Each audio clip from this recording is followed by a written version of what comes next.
करता हूँ आप सब बहुत अच्छे होंगे। मेरा नाम है सिद्धांत अग्निहोत्री। स्टडी ग्लोस पे आपका बहुत बहुत स्वागत है।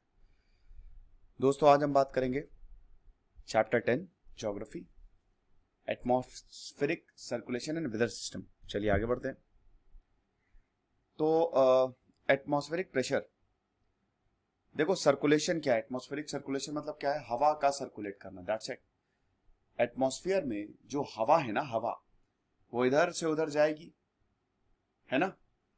तो इसका सर्कुलेशन, इसी को ही हम कहेंगे एटमॉस्फेरिक सर्कुलेशन। तो अब सबसे पहले प्रेशर की बात करते हैं। प्रेशर क्या होता है? वैसे अगर प्रेशर इन जनरल टर्म्स की बात करें तो pressure is equal to force upon area, है ना। फोर्स अपॉन एरिया, एक एरिया पे जब हम फोर्स लगाएंगे, pressure equal to force upon area, unit area पे, ठीक है। Force per unit area. ऐसा जितना कम एरिया उतना ज्यादा प्रेशर। जैसे कील है, कील का सरफेस एरिया कितना कम होता है, तो आप एक हथौड़ी पे मारें कील अंदर चली जाती है, प्रेशर। तो फोर्स आप समझे ना, तो प्रेशर इक्वल टू जितना कम एरिया उतना ज्यादा प्रेशर। तो एटमॉस्फेरिक प्रेशर क्या कहेंगे? एटमॉस्फेयर में जो प्रेशर है, अभी एटमॉस्फेयर में कौन प्रेशर एक्सर्ट करेगा? एयर। ये यूनिट एरिया, जैसे मान लो ये लैंड है, अब मान लो यहां पे ही हवा चल रही है, तो इस यूनिट एरिया पे, ये सरफेस पे, ये इस एरिया पे जितना भी प्रेशर एयर एक्सर्ट करेगा उसी को ही कहेंगे एटमॉस्फेरिक प्रेशर। तो एटमॉस्फेयर में the weight of a column of air, जब एयर प्रेशर एक्सर्ट करता है from the mean sea level to the top of the atmosphere, उसी को कहते हैं हम एटमॉस्फेरिक प्रेशर। तो अब एटमॉस्फेरिक प्रेशर, इसको हम, वैसे प्रेशर का यूनिट होता है बार, एटमॉस्फेरिक प्रेशर को हम मिली बार में एक्सप्रेस करते हैं। सी लेवल में एटमॉस्फेरिक प्रेशर होता है 1013। अब ग्रेविटी की वजह से, देखो याद रखना कि जो सरफेस पे है ना, प्रेशर हमेशा ज्यादा रहेगा। प्रेशर आप समझ ही रहे हो ना, इसको विजुलाइज कर लो। एक कमरे में बहुत लोगों को ठूंस दिया तो तुम्हारे ऊपर प्रेशर आ जाएगा कि अरे यार ये तो बहुत प्रेशर वाला एरिया है, ची कैसे जाए, भागो यहां से। तो प्रेशर रिलीज करेंगे। हमेशा याद रखना कि चीजें high pressure to low pressure जाएंगी। तो हवा भी high pressure to low pressure जाती है। आप जाओगे ना कमरे से बाहर निकलोगे लो प्रेशर की तरफ, की जहां पे कंपनी में बहुत प्रेशर है, तो आप ऐसी कंपनी में जाओगे जहां पे लो प्रेशर है। तो अब जो सरफेस होता है वहां पे प्रेशर हमेशा ज्यादा होगा ग्रेविटी की वजह से। ग्रेविटी की वजह से एयर जो है वहां पे ही रहेगी, सरफेस पे ही रहेगी। तो एयर अगर वहां पे रहेगी तो प्रेशर ज्यादा एक्सर्ट होगा, ठीक है। ये चीज है। तो एयर प्रेशर को हम बैरोमीटर से मेजर करते हैं। अब याद रखना कि जैसे जैसे हम ऊपर जाएंगे प्रेशर डिक्रीज होता है। जैसे जैसे हम ऊपर जाते हैं, हाइट पे जाते हैं, याद है ना, यह बताया था रेट ऑफ लैप्स कि हर 1 किलोमीटर पे 6.5 डिग्री सेल्सियस का चेंज आता है। तो यहां पे भी यही हिसाब किताब है कि जैसे जैसे आप ऊपर जाओगे टेम्परेचर भी डिक्रीज होगा और प्रेशर भी डिक्रीज होगा। सरफेस पे बताया ना, सरफेस पे प्रेशर ज्यादा होगा, ग्रेविटी खींचेगी एयर को, लेकिन जैसे जैसे ऊपर जाओगे प्रेशर कम होता जाएगा। और यही ये जो वेरिएशन, याद रखना कि प्रेशर, हालांकि ये प्लेस टू प्लेस वेरी करता है, अभी हम आगे देखेंगे। इक्वेटर पे, फिर पोल्स पे क्या हिसाब किताब है। इक्वेटर पे सबसे ज्यादा रहेगा, इक्वेटर पे, ट्रॉपिक्स पे सबसे ज्यादा प्रेशर रहेगा, क्योंकि देखो प्रेशर जो है ना वो सन की रेस से इफेक्ट होता है, सूरज की रोशनी से, सूरज जो सनलाइट है उससे भी इफेक्ट होगा। टेम्परेचर, बहुत सारी चीजें जो प्रेशर को इफेक्ट करती है वो भी हम देखेंगे। ये आपका एटमॉस्फेरिक प्रेशर है। हाई एल्टीट्यूड पे लो प्रेशर होगा क्योंकि वहां पे लेस एयर होती है, सरफेस पे हाई प्रेशर होगा, है ना। ये आपका मीन सी लेवल हो गया। और यहां से ये आपका, ये जो आप दिख रहा है ना, ठीक है, मीन सी लेवल, यहां से ही आपकी हाइट जो है वो मेजर की जाती है, ये चीज। तो सी लेवल क्या होता है? Equal to 1 atmospheric pressure, 1 atmospheric pressure. तो अब यहां पे जैसे जैसे आप देख रहे हो ना कि जैसे जैसे यहां बहुत ज्यादा, यहां पे प्रेशर है, डेंसिटी ज्यादा है। ये देखो ये एक यूनिट एरिया है और यहां पे प्रेशर ग्रेडियंट ज्यादा होगा, डेंसिटी ज्यादा है, तो एटमॉस्फेरिक प्रेशर ज्यादा होगा। लेकिन अब देखो जैसे हम ऊपर जाते जा रहे हैं, ये एयर के पार्टिकल जो है वो कम होते जा रहे हैं, लेस एयर है, दैट मीन्स प्रेशर कम होगा। अब वर्टिकल वेरिएशन ऑफ प्रेशर की बात करते हैं। अब अगर आप वर्टिकल वेरिएशन ऑफ प्रेशर की बात करोगे तो वर्टिकल और हॉरिजॉन्टल दो वेरिएशन होते हैं। जैसे मैं आपका पेन, एक मिनट, अगर इसको ऐसे मैं कर देता हूं, वर्टिकल प्रेशर मतलब होता है, आपको पता ही है कि जब सूरज की रोशनी पड़ती है तो सरफेस पे हवा गर्म होती है और वर्टिकली उठती है, कन्वेक्शन प्रोसेस होता है ना। तो लोअर एटमॉस्फेयर में प्रेशर क्या होगा, डिक्रीजेस रैपिडली विद हाइट। तो यहां पे प्रेशर ज्यादा होगा, लेकिन जैसे जैसे ऊपर ये सरफेस है यहां पे प्रेशर ज्यादा होगा, तो जैसे जैसे हाइट बढ़ेगी वैसे वैसे प्रेशर कम होता जाएगा। तो अब याद रखिएगा कि हर 10 मीटर पे 1 मिलीबार कम होता है, और हर 1000 मीटर पे कितना कम होगा। जैसे वहां पे रेट ऑफ लैप्स क्या था, 1000 मीटर पे 6.5 डिग्री सेल्सियस, यहां पे 1000 मीटर पे 10 मिलीबार जो है वो डिक्रीज होगा। तो ये चीज है। अब ये भी अगेन वेरिएशन होता है यहां पे। अब वर्टिकल प्रेशर ग्रेडियंट फोर्स जो होती है वो काफी ज्यादा होती है हॉरिजॉन्टल प्रेशर ग्रेडियंट से। क्यों वर्टिकल प्रेशर फोर्स, इसलिए देखिए हॉरिजॉन्टल प्रेशर ग्रेडियंट क्या होता है ना कि कभी भी कोई भी चीज बैलेंस होती है। इसको मैं आपको समझाता हूं कैसे। दुनिया में सब बैलेंस है, धरती पे एवरीथिंग इज बैलेंस्ड। नेचर इतना खूबसूरत है, इसने इतना बढ़िया तरीके से बताया है कि सब बैलेंस है। अगर आप मुझे धक्का दोगे तो मैं भी आपको धक्का दूंगा, तो जीरो, ताकत जीरो होगी, हम लोग वहीं पे ही खड़े रहेंगे। अब यहां पे जो हॉरिजॉन्टल प्रेशर ग्रेडियंट है, अब देखिए प्रेशर ग्रेडियंट, अब यहां पे बड़ी अजीबोगरीब चीज है। यहां पे क्या बोल रहा है, आप यहां पे खड़े हुए हो, अब ये हॉरिजॉन्टल प्रेशर, हॉरिजॉन्टल भी तो प्रेशर होता है ना भाई, एक वर्टिकल प्रेशर होगा, ये सरफेस है, एक वर्टिकल प्रेशर होगा और एक हॉरिजॉन्टल प्रेशर होगा। हॉरिजॉन्टल प्रेशर ये बता रहा है कि हॉरिजॉन्टल प्रेशर कम होता है वर्टिकल प्रेशर से, यानी कि जो हवाएं हैं, जो वर्टिकल वाली हवाएं हैं वो ज्यादा होंगी तो आपको उड़ा के ले जाएंगी। खुद सोचो ना कि अगर मान लो वर्टिकल हवाएं, ये प्रेशर ज्यादा होगा तो आप ऊपर चल जाओगे ना। ऐसा क्यों नहीं होता है, ऐसा इसलिए होता है क्योंकि ये जो वर्टिकल वाला प्रेशर ग्रेडियंट है ये ग्रेविटी बैलेंस कर देती है, तो इसीलिए आप ऊपर नहीं जाते हो, हमको कोई अपवर्ड विंड देखने को नहीं मिलती है, समझे। अब हॉरिजॉन्टल डिस्ट्रीब्यूशन ऑफ प्रेशर की बात करते हैं। हॉरिजॉन्टल डिस्ट्रीब्यूशन, जैसे वहां पे हमने आइसोथर्म बनाया था कि टेम्परेचर नापने का तरीका, सेम आइसो बार्स बनाते हैं। Bar is the unit of pressure. तो अगर आपको प्रेशर रीड करना है तो इन्हीं आइसो बार से हम करते हैं। जिन जिन एरियाज का सेम प्रेशर होता है, जैसे मान लीजिए कि 10 मिलीबार कहीं का प्रेशर है, यहां पे देख लो, इसको इस तरीके से बनाया जाता है, ठीक है ना। अब जैसे इस तरीके से आप प्रेशर देख रहे हो, ठीक है, तो अब ये देखो यहां 1018 मिलीबार है ना, यहां पे भी 1018 मिलीबार है। तो याद करो आइसोथर्म्स में क्या पढ़ा था कि एक तरीके से टेम्परेचर पूरी दुनिया में, ये इमेजिनरी लाइन है, पूरी दुनिया में टेम्परेचर नापते हैं हम, इससे आसानी से देख सकते हैं। इसमें डिविएशन भी होता है, टेम्परेचर में डिविएशन भी होता है, वो लैंड और सी की वजह से होता है। अब सेम टू सेम प्रेशर को भी ऐसे हम आसानी से पढ़ सकते हैं, किस एरिया में कितना प्रेशर है, ठीक है। तो ये चीज है।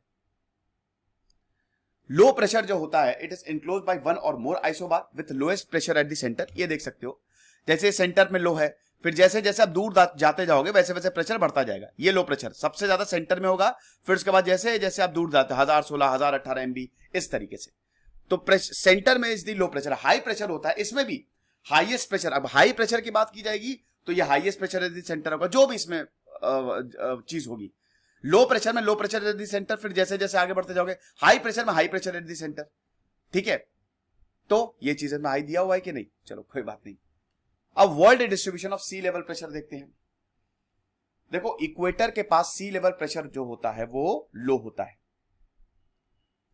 हम इसमें यहां पे ये तो ठीक है, इसमें तो हम देख ही सकते हैं, लेकिन ऐसे नहीं हम जानते हैं, ऐसे आप कंफ्यूज हो जाओगे। वो डायग्राम उसको लगाना चाहिए था, पर चलो कोई बात नहीं, मैं आपको बना के यहां पे आपको बना के दिखाता हूं। ये है आपकी धरती, ध्यान रखना, ये है आपका इक्वेटर, ठीक है। मैं यहां पे मार्किंग्स देता जाऊंगा, इनको समझ लो। वैसे तो रट्टाफिकेशन है, लेकिन रट्टाएंगे नहीं, हम बहुत अच्छे से समझाएंगे।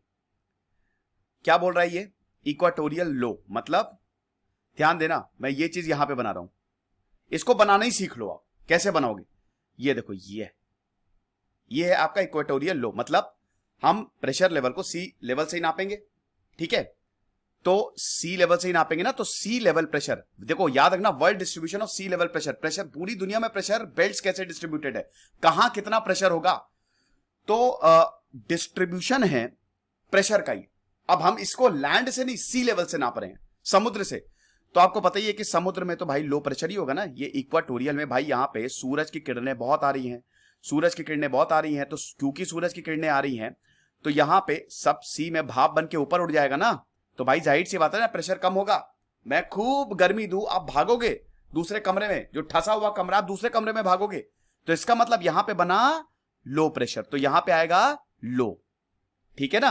अब इसका थोड़ा सा और ऊपर चलो यहां पे, ठीक है। सेकंड पॉइंट देखो, second point 30 degree north and 30 degree south, तो 30 डिग्री नॉर्थ और 30 डिग्री साउथ ये है आपके हाई प्रेशर। हाई प्रेशर क्यों भाई, सिंपल सी बात है, यहां पे जो सोलर इंसुलेशन है वो कम आ रही है, तो यहां पे ही तो एयर बैठ जाएंगी। और याद रखना ये हाई है, ये हाई प्रेशर एरिया है, यहां पे एयर बैठ जाएंगी। भाई देखो आपको अब मैं गर्मी नहीं दे रहा हूं, ठीक है, तो अब आप उसी कमरे में रुकोगे, है कि नहीं। तो यहां ये वाला जो प्रेशर एरिया है ना, ये होगा high pressure area, solar insulation कम आ रही है, सिंपल सी बात है, तो टेम्परेचर ज्यादा है, तो यानी कि प्रेशर ज्यादा है, खत्म।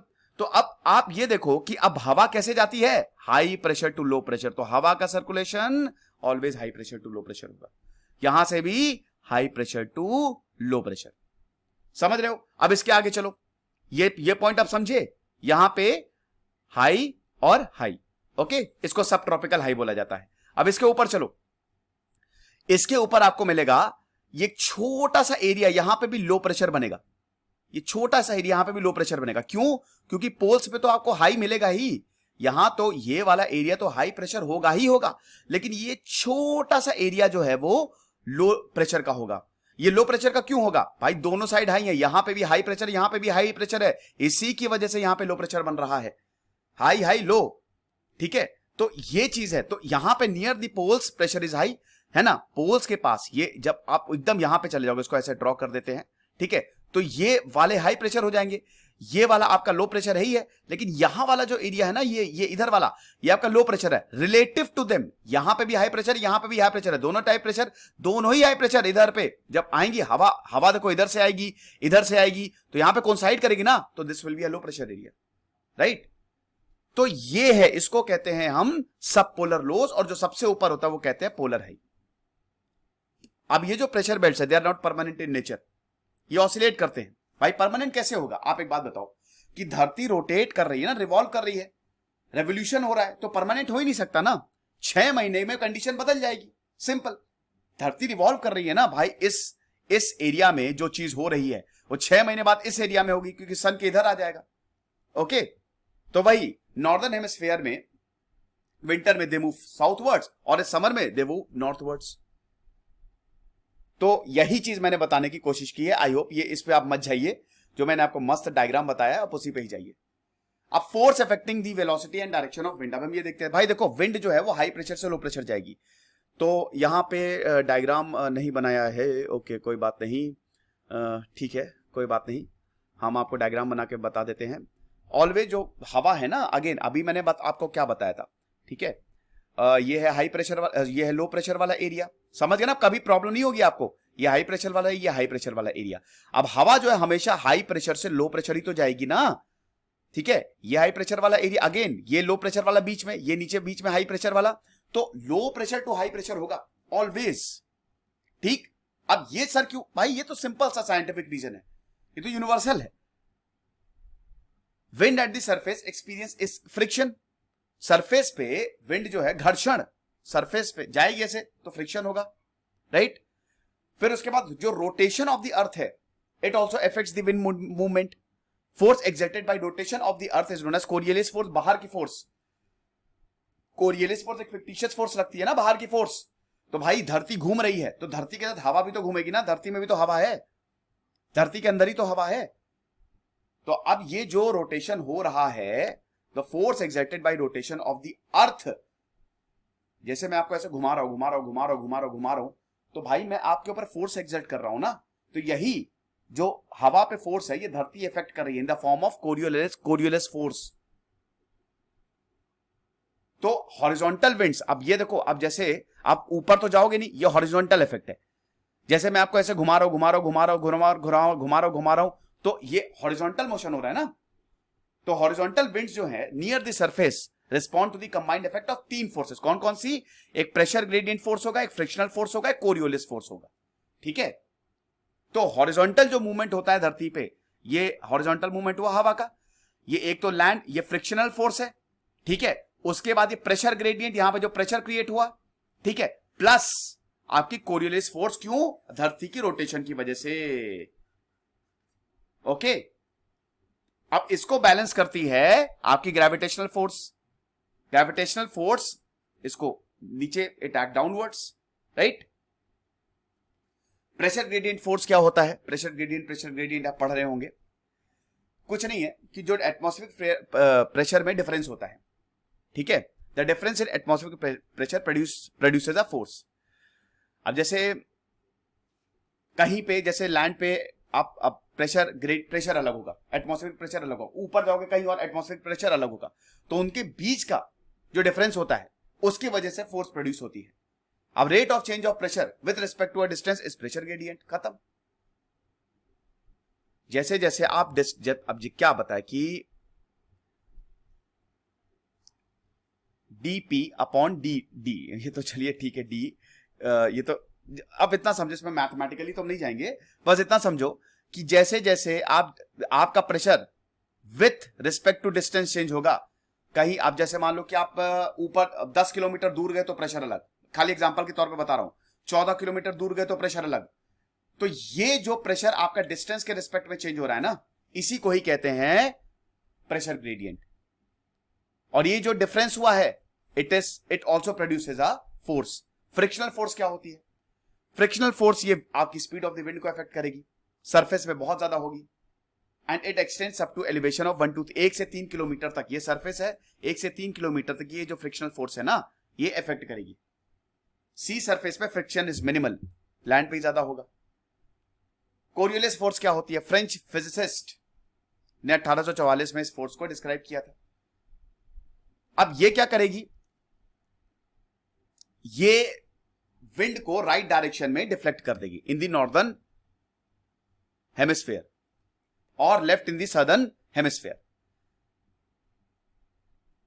ये आपकी धरती है, ध्यान से समझना, याद रखना। Deflection is more when wind velocity is high. Coriolis force is directly proportional to the angle of latitude. It is maximum at the pole and absent at the equator. Simple. ध्यान से, ये इक्वेटर पे absent होगी, ये आपके angle पे depend करते हैं ये जो फोर्स है, ठीक है।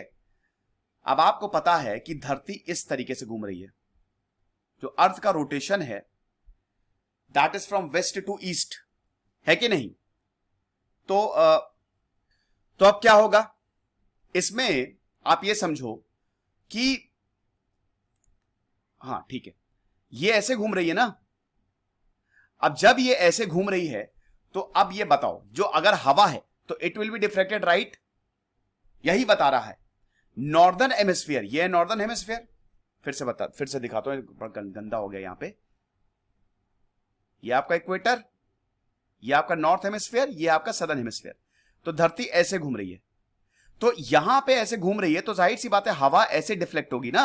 मैं आपको अगर इस डायरेक्शन में घुमा रहा हूं तो आप इसी राइट साइड तो जाओगे ना, नॉर्थवर्ड में। लेकिन जब इधर साउथ में आओगे तो साउथ हेमिस्फीयर में विंड लेफ्ट को डिफ्लेक्ट होगी, क्योंकि ये घूम के ऐसे ऐसे ऐसे ऐसे आ रही है। तो सदर्न हेमिस्फीयर में it will be deflected towards left, और डिफ्लेक्शन ज्यादा होगा जब velocity is high. Velocity of wind velocity जब ज्यादा होगी, और ये it will depend the Coriolis force. ये जितना ज्यादा एंगल होगा, इक्वेटर पे एंगल 0 डिग्री होता है, लेकिन जैसे जैसे आप बढ़ते जाओगे एंगल बढ़ता जाता है, तो उतना ज्यादा आपकी कोरियोलिस फोर्स लगेगी। तो पोल्स पे सबसे ज्यादा होती है। इस तरीके से समझ रहे हो ना? वैसे तो प्रेशर ग्रेडियंट आपका इस तरीके से होता है, कोरियोलिस फोर्स ऐसे लगती है, और रिजल्टिंग पाथ होता है इस तरीके का। तो कोरियोलिस फोर्स आपने देखा, ये देखो, ये है आपका प्रेशर ग्रेडियंट, और it will act perpendicular 90 degree. ये 90 डिग्री एंगल बना रही है ना। Pressure gradient force is perpendicular to an isobar. तो ये जो जितने भी आइसोबार बनाए हैं, प्रेशर ग्रेडियंट जो होते हैं ना, they will be 90 degree to the isobar. जितना ज्यादा प्रेशर ग्रेडियंट फोर्स होगी उतनी ज्यादा वेलोसिटी विंड होगी और उतना ज्यादा डिफ्लेक्शन होगा। ये तो आप समझ ही गए हो, इसमें तो आप कोई प्रॉब्लम है नहीं। तो दोनों forces they will operate in perpendicular direction, ठीक है। Low pressure areas the wind blows around, equator पे कोरियोलिस फोर्स इज 0, तो wind blows perpendicular to the isobar. ये आइडियल कंडीशन है ना, 0 डिग्री पे विंड एकदम 90 डिग्री आइसोबार से फ्लो करेगी, ये चीज। इसीलिए tropical cyclones are not form near the equators.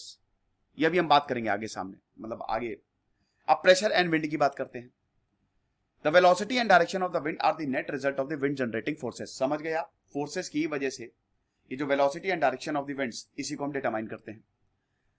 Winds in the upper atmosphere 2 to 3 kilometre above the surface are free from frictional forces. Maximum frictional forces 1 से 3 kilometre तक लगेगी, उससे ऊपर नहीं लगेगी। अब उसके ऊपर क्या, कोरियोलिस फोर्स एक्ट करेगी। तो यानी कि सरफेस पे तो आपके फ्रिक्शनल है, अब जैसे जैसे आप ऊपर जाओगे, जैसे जैसे लैटिट्यूड बढ़ता जाएगा, वैसे वैसे कोरियोलिस फोर्स जो है वो एक्ट करेगी, राइट, ये कंट्रोल करेगी।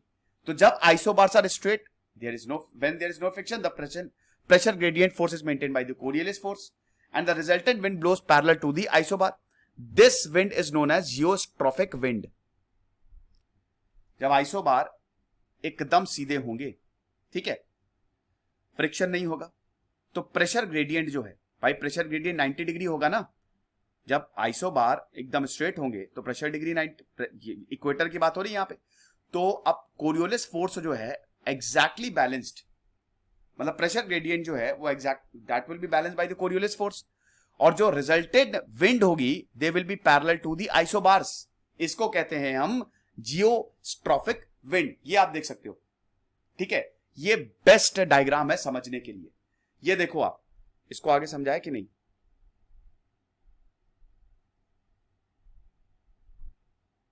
चलो कोई बात नहीं।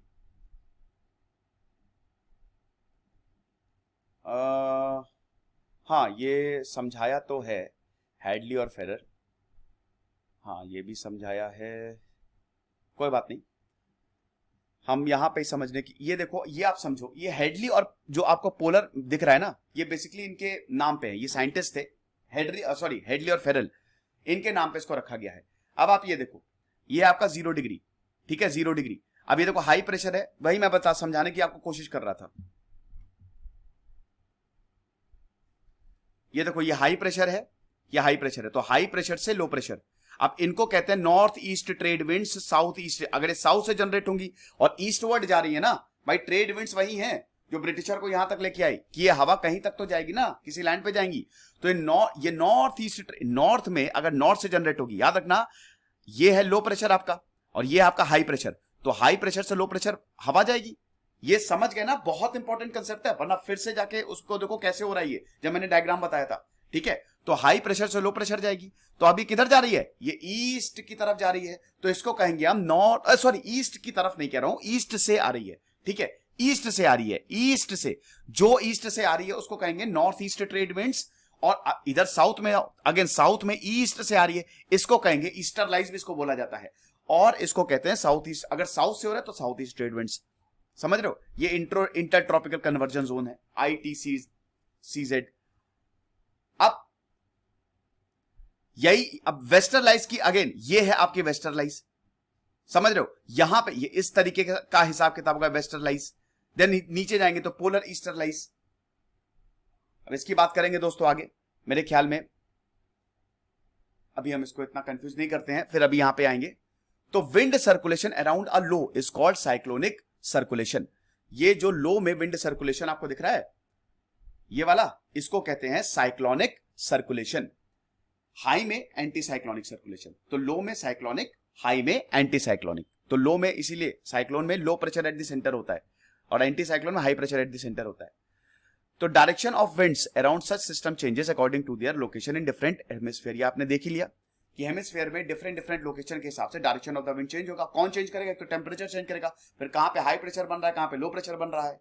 Wind circulation eight the surface around low and high on many occasions is closely related to the wind circulation at higher level. Generally over low pressure area the air will converge and rise. तो वही है ना कि जहां पे लो pressure area होगा, लो pressure area का मतलब यही है कि भाई वहां पे सूरज की किरणें ज्यादा पड़ रही हैं। अब वहां पे क्या होगा कि सूरज की किरणें पड़ेंगी तो जो एयर है गर्म होके ऊपर जाएगी। तो भाई अगर वो गर्म होके ऊपर जा रही है तो वो तो लो प्रेशर एरिया हो गया ना। वही आप समझो कि आप अब कमरे में 7-8 लोग बंद है और कैपेसिटी 5 की, मैंने खूब गर्मी दे दी, तो आप भागोगे ना, तो यानी कि उस कमरे से प्रेशर घटा तो लो प्रेशर एरिया में जाएगी, वो एयर विल कन्वर्ज एंड ऊपर जाएगी, राइज होगी। अब हाई प्रेशर एरिया में क्या होगा, ये सबसाइड होगी। वही चीज है जो मैंने यहां पे बताया है कि ये ऊपर नहीं जाएगी, यहां पे हाई प्रेशर है, यहां पे लो प्रेशर है, नीचे आ जाएगी। ठीक है, समझ रहे हो, इस तरीके से। Apart from convergence some eddies, convection currents, orographic uplift and uplift along the front cause rising of air. वही एडीज मतलब कुछ चक्रवात, कुछ कन्वेक्शन करेंट्स, इसकी वजह से भी हवा जो है वो ऊपर हो जाती है। अब यहां पे आपको क्लाउड्स भी मिलेंगे, यहां पे आपको बादल भी बनते हुए मिलेंगे। ट्रॉपिकल जोन है ना, यहां पे आपको बादल भी बनते हुए मिलेंगे। यही बादल क्यों, यही सूरज की वजह से, यही सूरज की वजह से आपको बादल मिलेंगे और यही बारिश करवाएंगे, कॉजिंग लो प्रेशर एरिया, है ना। अब आप नॉर्दर्न हेमिस्फीयर में देखो, ये high pressure anti cyclonic geostrophic, चलो ठीक है, ये देखो इस तरीके से, एंड लो प्रेशर आप उल्टा है, एंटी काउंटर क्लॉकवाइज, राइट। तो ये चीज है सर्कुलेशन ऑफ द एटमॉस्फेयर। अब यहां पे जो प्लैनेटरी ऑफ द जो पैटर्न है प्लैनेटरी विंड्स का, ये किस पे डिपेंड करता है, सबसे पहले लैटिट्यूड्स पे डिपेंड करेगा, है ना। एटमॉस्फेयर कितना, कौन सा लैटिट्यूड कितनी ज्यादा हीट ले रहा है, कितनी ज्यादा सनलाइट ले रहा है, उस पर डिपेंड करेगा। प्रेशर बेल्ट्स पे डिपेंड करेगा, रोटेशन ऑफ अर्थ पे डिपेंड करेगा, migration of belts following the apparent path of the sun. Pressure belt अभी हम रहते हैं ना हाई लो उस पे डिपेंड करेगा। फिर कैसे माइग्रेट हो रही है, प्रेशर चेंज होता है ना, बेल्ट चेंज होगी। फिर कॉन्टिनेंट्स और ओशन का डिस्ट्रीब्यूशन कैसा, ध्यान दीजिएगा कि कॉन्टिनेंट जो लैंड है वो बहुत जल्दी गर्म होगा और बहुत जल्दी ठंडा भी हो जाएगा, और सी है वो धीमे गर्म होगा और धीमे ठंडा होगा। तो इस पे भी डिपेंड करता है प्रेशर। जहां पे बहुत भयानक, जब लैंड में होता है यूजुअली लो प्रेशर एरिया। अभी खैर इसकी भी हम आगे बात करेंगे, अभी जब सी ब्रीज देखेंगे ना तब आपको ये भी बता दूंगा लगे हाथों कि मॉनसून कैसे आता है। फिलहाल आप ये समझो कि ये जो है जो सर्कुलेशन एटमॉस्फेयर का, ये इस तरीके से, जो प्लैनेटरी विंड्स है वो इस तरीके से होता है। सर्कुलेशन आप समझ रहे हो, बस यही हवा का इधर उधर जाना। अब ये जो पैटर्न ऑफ द मूवमेंट है प्लैनेटरी विंड्स का, इसको कहते हैं सर्कुलेशन ऑफ द एटमॉस्फेयर। अब यही मॉनसून लेके आता है, यही पूरी दुनिया का क्लाइमेट चेंज करता है। अब air at the inter tropical conversion zone rises because of convection caused by high insolation, समझ रहे हैं ना। वही मैंने बताया ना कि यही ITCZ में, अरे वही यार, बहुत गर्मी मिलेगी तो ऊपर जाएगी हवा, तो वहां पे लो प्रेशर होगा। अब ये कई बार मैं बता चुका हूं, अब दोबारा रिपीट नहीं करूंगा, बार बार वही चीज समझाने में मेरी भी एनर्जी बहुत ज्यादा चली जाती है। विंड्स जो हैं they will from tropics converse at the low pressure zone. अगर आपको समझ में ना आए तो आप मुझे टेलीग्राम पे भी मैसेज कर सकते हैं, वैसे आप 2-3 बार समझ जाओगे, 2-3 बार सुन लोगे, समझ में आ जाएगा। ठीक है, तो ये जो विंड्स है ट्रॉपिक्स में they will converge at the lower pressure zone, बता ही देता हूं मैं यहां पे,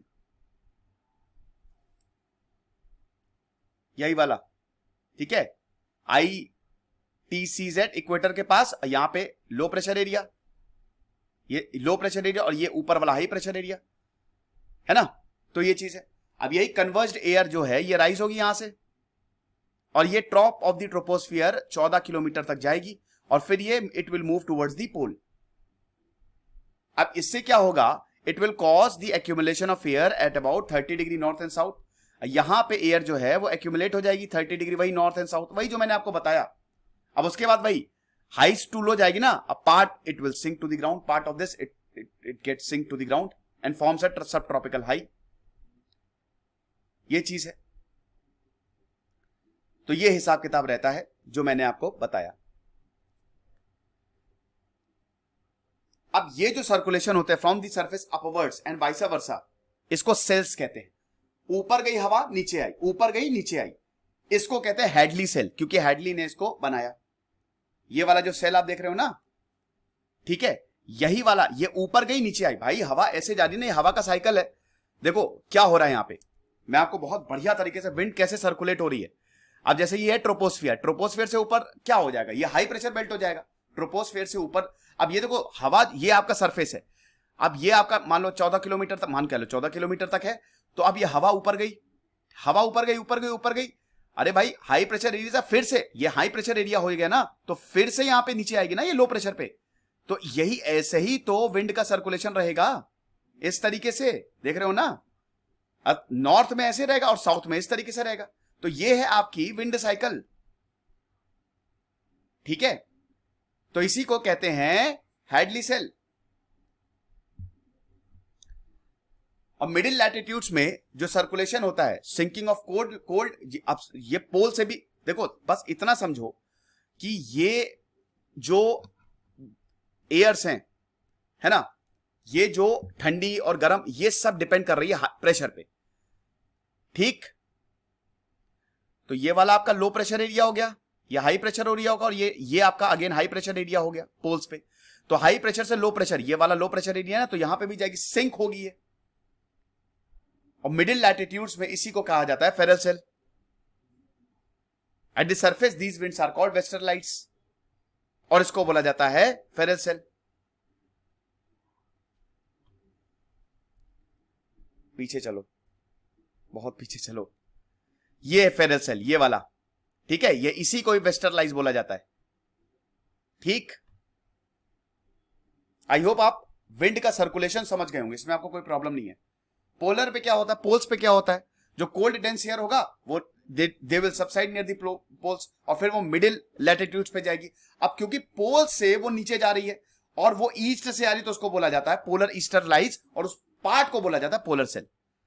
तो यही तीन सेल होते हैं, फेरल सेल, हेडली सेल और पोलर सेल। ये आपका हो गया हेडली सेल, इसके ऊपर आप जाओगे, ये वाला आपका फेरल सेल, और ये सबसे ऊपर वाला हो गया आपका पोलर सेल। फिर से बताता हूं आपको, ये वाला जो एरिया हो गया, ये हो गया आपका हेडली सेल, ये वाला और ये वाला एरिया हो गया, ये आ गया आपका फेरल सेल, और ये वाला जो एरिया हो गया, ये आपका हो गया पोलर सेल। अब देखो, पोल से जो हवा है वो नीचे जाएगी ना, ये ईस्ट से आ रही है, तो पोलर ईस्टरलाइट। क्यों? क्योंकि भाई ये हाई प्रेशर है और यहां पे लो प्रेशर है, तो हवा हाई प्रेशर से लो प्रेशर में जा रही है, ठीक है ना। सेम चीज आप नीचे देखो, ये वेस्टरलाइज हो गई। अब ये लो प्रेशर है, ये हाई प्रेशर है, तो हवा ऐसे जाएगी, ऐसे उठेगी, ठीक है, हाई प्रेशर से लो प्रेशर इधर पे जाएगी, और फिर ये नीचे आएगी, ठीक है, यहां पे। और अगेन अब यहां का तो पैटर्न मैंने आपको बता ही दिया है। तो ये है आपका पूरा का पूरा विंड सर्कुलेशन। अब यही जेट स्ट्रीम भी इसी तरीके से क्रिएट होती है, समझ गए। अब सीजनल विंड, अब यही जो पैटर्न ऑफ विंड है, ये डिफरेंट सीजन्स में मॉडिफाई होती है। अब जहां पे बहुत ज्यादा गर्मी होगी, प्रेशर होगा विंड बेल्ट से, कम प्रेशर होगा, कम गर्मी होगी, उसी तरीके से मॉडिफाई होती जाती है। इसीलिए मॉनसून्स आते हैं। लोकल विंड्स की बात करें तो जो डिफरेंस होता है heating and cooling of the earth surface and cycle जो डेवलप होती है डेली या एनुअली, ये कुछ लोकल विंड्स, या जैसे लू एक लोकल विंड है। लैंड एंड सी ब्रीज, अब ये बड़ा इंपॉर्टेंट है। अब देखो लैंड एंड सी ब्रीज, भाई देखो जैसे जो लैंड होता है उसमें जो एब्जॉर्प्शन होता है वो बहुत जल्दी गर्म होगा। अब क्योंकि जल्दी गर्म होगा तो प्रेशर कम रहेगा, डेंसिटी कम रहेगी ना, प्रेशर कम रहेगा। भाई गैस जो है ना वो बहुत लाइट होती है, तो यहां पे जो भी वाटर है वो क्या, वो गैस में, आप जो भी वाटर वेपर है वो और गैस में होगा, और जो एयर है, एयर मतलब वेपर में कन्वर्ट होगी, और जो एयर है लैंड पे वो भी हल्की हो जाएगी। अब वो हल्की हो जाएगी तो ऊपर उड़ेगी, creating a low pressure area. और समुद्र की बात करें तो समुद्र में क्या होगा, समुद्र धीमे से ठंडा होगा और धीमे से गर्म होगा, मतलब धीमे धीमे गर्म होता है। तो जो हीटिंग डिफरेंस होता है वो अलग अलग होता है। अब जैसे दिन में जो लैंड है वो बहुत तेजी से हीट करेगा, वो समुद्र से भी गर्म हो जाएगा। तो अब लैंड एयर राइज होगी, लो प्रेशर एरिया, लैंड पे लो प्रेशर एरिया बनेगा, समझ गए ना आप, लो प्रेशर एरिया। और सी जो है वो कूल होगा। तो अब क्या होगा, देखो बहुत बढ़िया कंसेप्ट है ये, मजा आ जाएगी अगर समझ गए ना। तो बेटा ज्योग्राफी टिप, ये सर्कुलेशन वर्कुलेशन सब जिंदगी में नहीं भूल सकते तुम। ध्यान से देखना, ये है समुद्र, ये है आपकी जमीन। अब ये देखो ये गर्म हो रही है ना। अब क्योंकि ये यहां पे बहुत हीट, तो ये हवा ऊपर जा रही है। अब ये लो प्रेशर एरिया है, अब ये हवा जाएगी समुद्र में, क्यों? क्योंकि यहां पे हाई प्रेशर एरिया डेवलप हुआ है। तो याद रखना कि high pressure to low pressure, sorry high pressure to low pressure, तो ये हवा जो है यहां से जाएगी, यानी कि जो प्रेशर ग्रेडियंट होगा सी टू लैंड होगा, ठीक है, तो प्रेशर ग्रेडियंट होगा सी टू लैंड होगा, तो जो विंड है, क्योंकि ये हाई प्रेशर एरिया है, लो प्रेशर एरिया है, तो विंड हाई प्रेशर से low pressure sea to land जाएगी, ठीक है ना, ड्यूरिंग दी डे। जब ये चीज, और नाइट में अलग होगा। नाइट में क्या होगा, नाइट में लैंड बहुत जल्दी ठंडा हो जाएगा, ठीक है, तो जितना जल्दी लैंड गर्म होता है उतनी जल्दी ठंडा हो जाता है, तो यहां पे आ जाएगा हाई प्रेशर। और समुद्र में अब क्या होगा, लो प्रेशर, तो अगेन अब रात में high pressure to low pressure, ये sea breeze land to sea जाएगी, समझ गए। तो ये चीज है, ऐसे होता है हिसाब किताब जो मैंने आपको बताया, है ना। वार्मर एयर, ये देखो बहुत बढ़िया है, ये दिन में क्या वार्म एयर जो है वो देखो, अब ये देखो समुद्र में जा रही है, और फिर यही समुद्र ये उल्टा हो जाएगा, ये रात में क्या होगा, रात में जो लैंड है, लैंड वाला एरिया जो है वो ठंडा हो जाएगा, और ये समुद्र वाला एरिया जो है वो गर्म ही रहेगा। तो अगेन समुद्र में आपका लो प्रेशर क्रिएट होगा, लैंड पे हाई प्रेशर, तो high pressure to low pressure, इस तरीके से, ठीक है, very good. Mountain and valley winds, mountain region में क्या करें, जो दिन में जो स्लोप जो है वो बहुत तेजी से हीट करते हैं, तो एयर ऊपर जाएगी और जो गैप होता है उसको भरेगी फ्रॉम द वैली, और उसके बाद वैली के ऊपर जाती जाएगी, इसको कहते हैं वैली ब्रीज। मतलब वही है कि स्लोप से ऊपर जो हवा जाएगी। रात में क्या होगा, अगेन उल्टा हो जाएगा, जो स्लोप है वो ठंडे होंगे और उसके बाद वैली से वापस नीचे आएगी, इसको कहते हैं माउंटेन विंड। अब जो प्लेट्यूज पे, आइस फील्ड पे जो विंड्स होती हैं उसको कहते हैं कैटाबैटिक विंड्स। अब आई होप आप कंसेप्ट समझ गए होंगे, कंसेप्ट समझना इज वेरी इंपॉर्टेंट। एक और टाइप ऑफ वार्म विंड्स होती है, वार्म विंड्स होती है ऑन द लीवर्ड साइड, है ना, ऑन द लीवर्ड साइड। भाई माउंटेन के दो साइड होते हैं ना, एक होता है विंडवर्ड साइड, ये जैसे माउंटेन है ये आपका विंडवर्ड साइड हो गया, और ये आपका लीवर्ड साइड हो गया। तो जो लीवर्ड साइड में विंड आएगी, ठीक है, मतलब एक और type of wind that occurs on the levered side of the mountain. ये जो मॉइस्चर होता है, इन विंड्स में जो मॉइस्चर होता है, दे कंडेंस एंड प्रेसिपिटेट। यही लीवर्ड साइड में जो ये they will get condense and precipitate, ये ऊपर जाएंगी और फिर कंडेंसेशन होगा, ये बारिश करेंगी, ठीक है। When it descends down the leeward side of the slope, the dry air gets warmed up by adiabatic process. This dry air may melt the snow in a short time. Okay. Air masses क्या होता है, जब air it remains over a homogeneous area, एक area में बहुत time तक वो रहती है, अब उसमें वो उसी एरिया में ढल जाती है। The air with distinct characteristic in terms of temperature and humidity is called an air mass. जब उस एरिया में काफी समय तक रहेगी तो उस एरिया की कैरेक्टरिस्टिक को एक्वायर कर लेगी, यानी कि उसमें मास आ गया। तो इन टर्म्स ऑफ, जब air with distinct characteristic in terms of temperature and humidity, उसको ही कहते हैं हम एयर मास। सिंपल तरीके से large body of air, that's it, उसमें हॉरिजॉन्टल वेरिएशन कम होगा टेम्परेचर एंड मॉइस्चर में।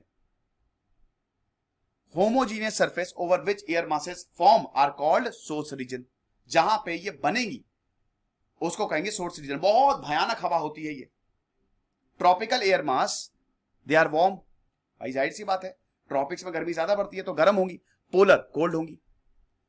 अब एयर मासेज जो है सोर्स रीजन के हिसाब से 5 तरीके की होती हैं, tropical and sub tropical oceans, warm tropical and sub tropical oceans, sub tropical hot desert, cold latitude oceans, very cold snow covered continent in high latitude, permanent ice covered continent in Arctic and Antarctic. ये इनके source reason है, यहां से हवा उठेंगी, या तो tropical सब tropical या हॉट डेजर्ट से, या ओशन से उठेंगी, या स्नो माउंटेन से उठेंगी, या जो आर्कटिक एंटार्क्टिक रीजन से वहां से उठेंगी। अब एयर मास ये maritime tropical, continental tropical, maritime polar, continental polar, यही इन्हीं के ही नाम पे है ना। वार्म ट्रॉपिकल सब ट्रॉपिकल मेरीटाइम ट्रॉपिकल हो गया, कॉन्टिनेंट में तो कॉन्टिनेंटल पोलर, पोलर में तो मेरीटाइम पोलर हो गया, कॉन्टिनेंटल पोलर हो गया, ठीक है। तो जब दो डिफरेंट एयर मासेस बनते हैं तो बाउंड्री जोन होता है फ्रंट। जब दो एयर मास एक दूसरे से मीट होंगे, एक दूसरे से मिलेंगे, तो वो जो बाउंड्री बनेगी उनके बीच की उसको कहते हैं front. The process of formation of the front is known as frontogenesis. अब 4 तरीके के फ्रंट होंगे, कोल्ड, वार्म, स्टेशनरी, ऑक्लूडेड। जब फ्रंट जो है इट विल रिमेन स्टेशनरी, इसको कहते हैं स्टेशनरी फ्रंट। अब जब फ्रंट स्टेशनरी रहता है उसको स्टेशनरी फ्रंट कहते हैं। जब कोल्ड रहेगा तो जाहिर सी बात है तो उसको कोल्ड फ्रंट कहेंगे। जब कोल्ड एयर जो है वो वार्म एयर मास की तरफ जाएगी तो उसको कोल्ड फ्रंट कहेंगे। अब वार्म एयर अगर कोल्ड एयर की तरफ जाएगी तो वार्म फ्रंट कहेंगे, सिंपल। और अगर एयर जो है, एयर मास वो पूरी it is above the land surface, lifted above the land surface, ऊपर चली जाएगी तो उसको ऑक्लूडेड फ्रंट कहेंगे। कहने का मतलब ये है कि अगर जैसे दो हवा है ना, दो एयर मास जब मिलेंगी, दो एयर मास जब मिलेगी तो उसकी बाउंड्री को, जैसे ये दो एयर मास है, ये मिली, अब इसकी बाउंड्री को कहते हैं एयर फ्रंट। तो अब जाहिर सी बात है कि अगर ठंडी हवा जब कोल्ड एयर, ये वार्म मास है, अब कोल्ड एयर अगर वार्म मास की तरफ जाएगी तो उसको कहेंगे कोल्ड फ्रंट। सेम अगर वार्म एयर इसकी तरफ जाएगी तो उसको कहेंगे वार्म फ्रंट। ठीक है, तो इस तरीके से होता है। और ये फ्रंट जो है they will occur in middle latitudes and are characterised by steep gradient in temperature and pressure. यही फ्रंट की वजह से टेम्परेचर चेंज होता है, एयर क्लाउड्स बनाती हैं और प्रेसिपिटेशन करती हैं। ये आप देख सकते हो ना, ये देखो कोल्ड एयर, वार्म एयर। अब देखो जहां पे ये मिले, ये स्टेशनरी फ्रंट हो गया, यहीं से बादलों का उदय हुआ। ठीक है ना, तो ये आप देख सकते हो, ये देखो cold front and then there is warm front. अब ये देखो दोनों मिल गए हैं, है ना, ये ऑक्लूडेड फ्रंट इस तरीके से। तो अब एक्स्ट्रा ट्रॉपिकल साइक्लोन्स की बात करते हैं हम। तो सिस्टम जो मिड और हाई लैटिट्यूड पे डेवलप होगा बियॉन्ड द ट्रॉपिक्स, ट्रॉपिक्स के बाहर, मिडिल लैटिट्यूड ट्रॉपिक्स के बाहर हो गए ना, ट्रॉपिक समझ रहे हो ना, Tropic of Cancer, Tropic of Capricorn, equator के ऊपर नीचे वाली 23.5 हाफ नॉर्थ और साउथ। तो ये जो मिडिल लैटिट्यूड में ये जो मतलब ये डेवलप होंगे बियॉन्ड द ट्रॉपिक्स, इन्हीं को हम कहते हैं एक्स्ट्रा ट्रॉपिकल साइक्लोन्स। एक्स्ट्रा है ना, ट्रॉपिक्स में डेवलप नहीं हो रहा है, ऊपर डेवलप हो रहे हैं। तो यही है कि ये जो पैसेज ऑफ फ्रंट है, देखा ना आपने, ये जो फ्रंट वार्म एयर और कोल्ड एयर मीट हुई, इसी की वजह से वेदर कंडीशन में चेंजेस आते हैं, है ना। एक्स्ट्रा ट्रॉपिकल साइक्लोन जो हैं they form along the polar front.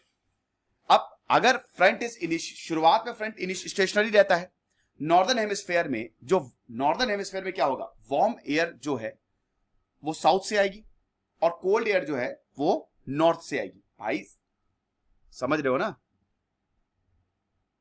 ऐसे ये इक्वेटर, वार्म एयर इधर साउथ से आएगी ना, और कोल्ड एयर पोलर से नॉर्थ से आएगी, यहां पे दोनों मीट होंगे और यहां पे ही बनेगा आपका एक्स्ट्रा ट्रॉपिकल साइक्लोन। अब एकदम से प्रेशर जो है वो ड्रॉप होता है, वार्म एयर और नॉर्थवर्ड जाती है, कोल्ड एयर जो है इट मूव टुवर्ड्स। फिर हम ये देखते हैं कि एंटी क्लॉकवाइज साइक्लोनिक सर्कुलेशन में ये रिजल्ट होता है। मतलब जैसे ही प्रेशर ड्रॉप होगा along the front, warm air northward जाएगी, ये वार्म एयर नॉर्थवर्ड जाती जा रही है ना, इक्वेटर से नॉर्थ जा रही है, और कोल्ड एयर भी एकदम यहां पे आएगी, दोनों एक दूसरे से मिले, जिसकी वजह से एकदम से प्रेशर ड्रॉप होगा, एंटी साइक्लोनिक सर्कुलेशन, इसको कहते हैं एक्स्ट्रा ट्रॉपिकल साइक्लोन। ये आप देख सकते हो, है ना। तो अब आप ये देखो किस तरीके से हो रहा है। ये मिड लैटिट्यूड, यहां पे जो हिसाब किताब है ना, ये आपका लो प्रेशर एरिया है और ये आपका हाई प्रेशर एरिया है। अब ये दोनों फ्रंट, ये फेरल सेल है, दोनों फ्रंट यहां पे मीट हो रहे हैं, यहां पे भी सेम चीज यहां पे हो रही है। अब इसी दोनों फ्रंट की मीट होने की वजह से आपका जो एक्स्ट्रा ट्रॉपिकल साइक्लोन है ये बन रहे हैं, राइट। तो ये चीज है cyclonic circulation, it leads to well developed extra tropical cyclone. Warm और कोल्ड फ्रंट दोनों ही होते हैं, pockets of warm air on. थोड़ा सा मैं दोस्तों जल्दी पढ़ाऊंगा, है ना, क्योंकि एक तो वैसे ही लंबा लेक्चर हो गया, लेकिन वही है कि देखिए मेन चीज मैंने आपको कंसेप्ट समझा दिया। अब आप एक बार कंसेप्ट समझ गए, अभी साइक्लोन्स की हम अगले चैप्टर में बात करेंगे, मतलब बात करते रहेंगे, तो चीजों को आप समझ लेंगे। ये जो वार्म एयर है they glides over the cold air, और इसी वजह से सीक्वेंस ऑफ क्लाउड्स अपीयर। भाई वार्म एयर के ऊपर से एकदम छूते हुए गर्म हवा जाती है, और अभी मैंने बताया कि दोनों जब कोल्ड करंट वार्म करंट या cold air warm air meet होंगे तो बादल बनेंगे, तो क्लाउड्स विल अपीयर, और उसकी वजह से बारिश होती है। अब अगर कोल्ड फ्रंट वार्म एयर को अप्रोच करना है, ये तो गर्म आदमी जब ठंडे आदमी को अप्रोच कर रहा है, लेकिन अगर आप ठंडा आदमी गर्म आदमी को, यानी कि कोल्ड फ्रंट वार्म एयर को अप्रोच कर रहा है, तो वो क्या करेगा, वो warm, it will push the warm air up, ये और ऊपर उठाएगा, धक्का देगा, भाई ऊपर जाओ ऊपर जाओ ऊपर जाओ। जिसकी वजह से क्यूमुलस क्लाउड्स बनेंगे अलोंग दी कोल्ड फ्रंट। अब अभी डिफरेंट टाइप्स ऑफ क्लाउड्स पे फिलहाल हम नहीं जाते हैं। तो कोल्ड फ्रंट जो होता है वो जाहिर सी बात है ना, तेजी से वो it will move faster than the warm front, और ultimately it will overtake the warm front. Warm front को वो ओवरटेक कर लेता है और वार्म एयर को वो ऊपर उठाता है ना। इसी वजह से साइक्लोन खत्म हो जाता है। अब ये जो प्रोसेस है विंड सर्कुलेशन का, सरफेस और एलॉफ्ट पे दे आर क्लोजली इंटरलिंक्ड। अब extra tropical cyclone they differs from the tropical cyclone. याद रखना, ये ट्रॉपिकल साइक्लोन अलग है, एक्स्ट्रा ट्रॉपिकल साइक्लोन अलग है। ये ट्रॉपिक्स के बाहर है। ट्रॉपिकल साइक्लोन अलग तरीके से डेवलप होता है, जो ट्रॉपिक्स में डेवलप होगा खतरनाक होते हैं भाई। एक्स्ट्रा ट्रॉपिकल साइक्लोन का आपने देखा कि क्लियर फ्रंटल सिस्टम होता है, ट्रॉपिकल साइक्लोन्स में नहीं होता। ये बहुत बड़ा एरिया कवर करते हैं, है ना। Tropical cyclone they will originate only, ये खाली समुद्रों में they will originate over the sea, और लैंड पे ये डिसिपेट होंगे। लेकिन अभी आपने एक्स्ट्रा ट्रॉपिकल साइक्लोन देखा कि लैंड एंड सी पे दोनों पे ही ये ओरिजिनेट हो जाते हैं। एक्स्ट्रा ट्रॉपिकल साइक्लोन जो है वो लार्जर एरिया को इफेक्ट करेंगे, ट्रॉपिकल साइक्लोन इतने बड़े एरिया को इफेक्ट नहीं करेंगे। और विंड वेलोसिटी जो ट्रॉपिकल साइक्लोन में वो काफी ज्यादा हाई होती है। तो ट्रॉपिकल साइक्लोन्स क्या होते हैं, दे आर वायलेंट स्टॉर्म्स। देखे होंगे आपने टॉर्नेडो और चक्रवात, बहुत खतरनाक तरीके से जो ओशंस में ओरिजिनेट होते हैं ट्रॉपिकल एरियाज पे, और उसके बाद फिर ये कोस्टल एरिया पे जाते हैं। ये ओशंस में ही ओरिजिनेट होंगे। जैसे अभी उड़ीसा में कितने सारे फेनी और पता नहीं कितने सारे ट्रॉपिकल साइक्लोन्स आए थे, और ये कोस्टल एरिया में जाएंगे और भयानक सब कुछ उड़ा ले जाएंगे। बहुत बारिश होती है ये। इंडियन ओशन में इसको साइक्लोन्स कहते हैं, अटलांटिक में हरिकेन्स, वेस्टर्न पैसिफिक में टाइफून्स, साउथ चाइना सी में भी इसको टाइफून्स कहता है, विलीज इसको वेस्टर्न ऑस्ट्रेलिया, अमेरिका में टॉर्नेडो बोला जाता है। तो इस तरीके से ट्रॉपिकल साइक्लोन जो है वो जनरेट होता है ना। ये जो सेंटर होता है ये आई, आपको पता है कि ये चक्रवात जब आप सेंटर में जाओगे, सेंटर में तो प्रेशर ही नहीं होता ना, लो प्रेशर होता है। तो जब आप सेंटर में, जब आप ऐसे बीच में खड़े रहोगे ना, तो कुछ महसूस नहीं होगा, एकदम शांत रहेगा। साइक्लोन बीच से बहुत शांत रहता है, लेकिन उसके अगल बगल ये वाला जो एरिया है यहां भयंकर तबाही होती है ना। तो ये होती है एनाटॉमी ऑफ ये साइक्लोन, इस तरीके का होता है। अब कंडीशन क्या होती है ट्रॉपिकल स्टॉर्म्स की। सबसे पहले तो अच्छा खासा लार्ज सी सरफेस एरिया होना चाहिए, 27 डिग्री सेल्सियस टेम्परेचर से ज्यादा होना चाहिए, कोरियोलिस फोर्स प्रेजेंट होनी चाहिए। फिर उसके बाद वर्टिकल विंड स्पीड में भी वेरिएशन होना चाहिए, अपर डाइवर्जेंस होना चाहिए above the sea level system, pre existing weak low pressure area होना चाहिए। लो प्रेशर एरिया होगा तभी तो हवा ऊपर जाएगी ना, लो प्रेशर एरिया से हवा ऊपर जाएगी। अब अच्छा खासा सरफेस एरिया है, टेम्परेचर भी ज्यादा है, टेम्परेचर की वजह से ऊपर जाएगी हवा यहां पे, और वर्टिकल विंड स्पीड भी ज्यादा है ना, कोरियोलिस फोर्स भी प्रेजेंट है। तो ये सारी चीजें बनाएंगी आपका साइक्लोन। तो एनर्जी जो आती है, जो बहुत साइक्लोन को इंटेंसिफाई करती है, वो कंडेंसेशन प्रोसेस से आती है। यही क्लाउड जो है ना, ये बादल जो है वो बरसेंगे, ये चीज। तो लगातार इसको सी से मॉइस्चर मिलता रहता है, इसीलिए जब लैंड पे जाती है तो खत्म हो जाती है, वहां पे मॉइस्चर नहीं मिलता इसे। तो जैसे जैसे समुद्र से इसको मॉइस्चर मिलता जाता है, वैसे वैसे ये और ज्यादा ताकतवर होता जाता है। लेकिन जब लैंड पे आता है, ये जब जमीन पे आएगा तो मॉइस्चर सप्लाई कट ऑफ हो जाएगी और स्टॉर्म खत्म हो जाएगा। ठीक है ना, ये आप देख सकते हो, इसको भी हम बताएंगे। ट्रॉपिकल साइक्लोन बनते कैसे हैं। ट्रॉपिकल साइक्लोन हमेशा वार्म ओशन वाटर्स में ही बनेंगे, है ना। पानी गर्म रहेगा, अभी बताया ना 27 डिग्री सेल्सियस से ऊपर टेम्परेचर होना चाहिए। तो ये जब वार्म एयर, ये वार्म मॉइस्ट एयर जो है ये ऊपर जाएगी, ये ओशन है। अब ये वार्म मॉइस्ट एयर जो है मॉइस्चर लेके ऊपर जाएगी, अपवर्ड जाएगी। अब जैसे ही एयर जो है वो ओशन सरफेस से राइज होगी, ये एक लो प्रेशर एरिया बनाएगा, है ना। It creates an area of low air pressure. अब लो एयर प्रेशर एरिया बनाएगा ये। जैसे ही ये, भाई देखो ये ऊपर जा रही है ना, मैंने क्या बताया था, हवा ऊपर जाएगी तो ये लो प्रेशर एरिया डेवलप होगा।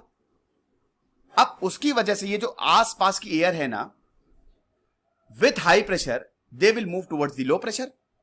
सिंपल सी बात है कि यहां पे ये लो प्रेशर एरिया बना, है ना। फाइनली हवाओं को छुट्टी मिल गई, हाँ भाई चलो प्रेशर कम हुआ। अब उसके बाद ये वाली जो हवाएं हैं अगल बगल की, ये हाई प्रेशर में है। अब ये हवा जो है मैंने बताया ना, हाई प्रेशर से लो प्रेशर जाएंगी। अब ये बोलेंगे भाई हम क्यों इतना प्रेशर झेलें, हम भी कम प्रेशर लेंगे, तो ये लो प्रेशर से ये हवा से फर्दर मिलेंगी, ठीक है, जिसकी वजह से और ज्यादा एयर गर्म होती जाएगी और ऊपर उठती जाएगी। अब जैसे जैसे मॉइस्चर वो कलेक्ट करती जाएगी, वार्म एयर उठती जाएगी, इट विल फॉर्म क्लाउड्स, और यही जो कंप्लीट सिस्टम ऑफ क्लाउड्स है ये बहुत तेज घूमेगा, बहुत तेज घूमेगा along with the ocean heats and water evaporating from the surface. अब जैसे जैसे विंड रोटेट करेगा विद इंक्रीजिंग स्पीड, या बीच में आई बन जाएगी एक लो प्रेशर एरिया। यहां पे साइक्लोन बहुत काम होता है, लो एयर प्रेशर एरिया होता है, तो ये चीज है। अब जब इसकी स्पीड 63 किलोमीटर प्रति घंटा होती है तो इसको ट्रॉपिकल साइक्लोन बोला जाता है। जब इसको 119 किलोमीटर प्रति घंटा होती है तब इसको हरिकेन बोला जाता है। 70 से 90 साइक्लोनिक सिस्टम जो है वो हर जगह डेवलप होते रहते हैं। अब कैटेगरीज ऑफ साइक्लोन्स पे हम बाद में आएंगे, बहुत लंबा साइक्लोन भी खुद में ही बहुत लंबा चैप्टर है, तो ये चीज है। तो आप देखिए जो cyclone, the place where tropical cyclone crosses the coast, उसको लैंडफॉल ऑफ द साइक्लोन बोलते हैं। अब उसके बाद जो साइक्लोन्स होते हैं which crosses 20 degree north latitude, they recurve and they get more destructive. Mature cyclone कैसे, वो बहुत तेजी ऐसे घूमेंगे, लगातार घूमेंगे। आई मैं आपको बता चुका हूं, डायमीटर जो होता है 150 से 250 किलोमीटर का होता है इस पूरे के पूरे सर्कुलेटिंग सिस्टम का, ठीक है। तो 250 किलोमीटर प्रति घंटा जब ये मैक्सिमम वेलोसिटी होती है इस रीजन में, ये चीज है। डायमीटर जो होता है storm over the Bay of Bengal, Arabian Sea, Indian Ocean, देखिए 600 से 1200 किलोमीटर का होता है, इतना बड़ा डायमीटर है। और ये स्लोली जाता है 300 से 500 किलोमीटर पर डे। अब जैसे ही ये लैंड पे आएगा तो मॉइस्चर कट ऑफ हो जाएगा, ठंडा हो जाएगा, उसके बाद बड़ा सुहावना मौसम हो जाता है। Thunder storm and tornadoes. Thunder storm क्या है, इंटेंस कन्वेक्शन या मॉइस्ट हॉट डेज से ये आता है। It is also in well grown cumulonimbus cloud. Actually मैं खुद भी क्लाउड्स के डिफरेंसेस भूल गया हूं, कितने तरीके के क्लाउड्स होते हैं, तो बाद में आपको बताऊंगा। थंडर एंड लाइटनिंग, तो अब वही है कि जब क्लाउड बहुत ऊपर जाते हैं, जहां पे सब जीरो टेम्परेचर जो है वो प्रिवेल होता है, तो वहां पे हेल्स आर फॉर्म, और वो हेल स्टॉर्म, ओले पड़ते हैं, ठीक है। अब अगर मॉइस्चर है अच्छा खासा तो thunder storm they can generate dust storms, ये चीज है। और खूब बारिश होती है, देख सकते हो थंडर स्टॉर्म्स। अब ये सीवियर थंडर स्टॉर्म्स कई बार ये टॉर्नेडो बना लेते हैं। विंड जो है वो एकदम हाथी के सूंड की तरह नीचे आती है ग्रेट फोर्स से, और वो लो प्रेशर एरिया से मिल जाती है विद, नहीं यहां पे लो प्रेशर एरिया होता है जिसकी वजह से मैसिव डिस्ट्रक्शन होता है, इसको टॉर्नेडो बोलते हैं। ये भी मिडिल लैटिट्यूड्स में होता है। और tornado over the sea is called water spouts, ठीक है। तो these violent storms are the manifestation of atmosphere adjustment to varying energy distribution. भाई ये आप समझ लो, ये भी बैलेंस है। ये जो वेरिंग एनर्जी डिस्ट्रीब्यूशन, एनर्जी को भी ये बैलेंस करते हैं इस तरीके से।